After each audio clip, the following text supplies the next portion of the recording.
Morning. Right, today I thought I'd do what all people that are involved in any form of farming or growing love to do and just talk about the weather.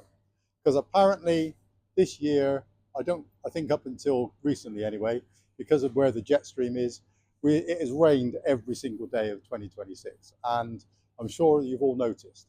But what I thought I'd do is just have a couple of words about the effect that that's going to have on British crops. The first effect is new spring crops will be late because nobody can get anywhere near fields at the moment to start planting anything or even think about cultivating to plant anything. So crops will be late. There will be a shortage in probably May-ish time. But having said that, these days, as my grandfather used to say, money is the best fertilizer and we'll get stuff from all over the place, even carrots from China, if it's that short. So that's the new season stuff. Old season stuff. So there is still crops from 2025 that are in the ground and we're trying to harvest at the moment. Some of them fare better than others. And I thought I'd just, for those of you that are unaware of the fact, just have a word about that. So just going around our warehouse at the moment, the first thing is a half a pallet of leeks. They can sustain nearly anything. I've known leeks survive temperatures of -20.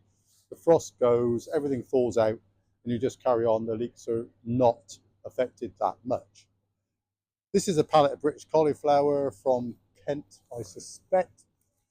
We'll have a look at probably Kent or Cornwall. No, just in the UK. I think that's Kent. So that looks pretty good to me. I mean, considering the weather we've had, you would expect it to look. It's one of the more vulnerable crops, but I mean, oh yeah, so that's perfect. So that is the sort of thing, that breakdown in the leaf. You can see that the cauliflower has just been pretty much sitting in damp, almost in water almost, and that's what that effect is. I mean, it's still perfectly usable, looks quite nice actually, but that's the effect. What you often, I can see it here now actually, um, those black specks, that's another symptom of what will happen when a crop is continually subjected to never-ending mild wet conditions, if you like. So moving on, half a pallet of Savoy cabbage. Again, like the leeks, that will survive pretty much anything. It's, in fact, I don't think we've got any here, but there was a variety called January King, which would literally, it's a purpley looking cabbage that would literally survive any weather. So that's the green, that's the crops above ground that are waiting to be harvested.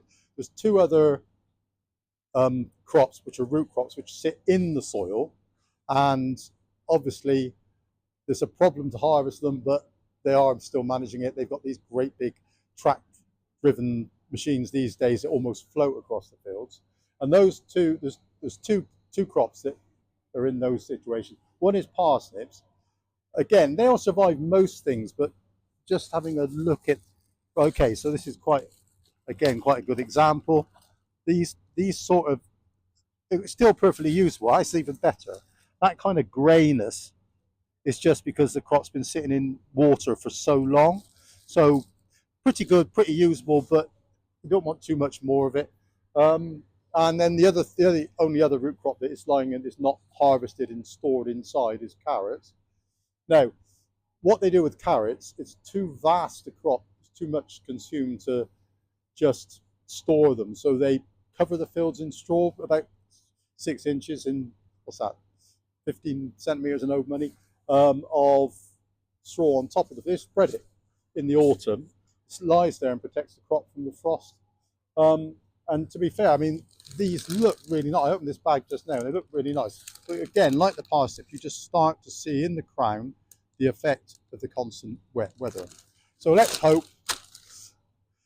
I looked at the forecast today. It's another to the end of Feb at least. It's going to rain again, but let's hope it dries up in March and we can all get on and get some farming done.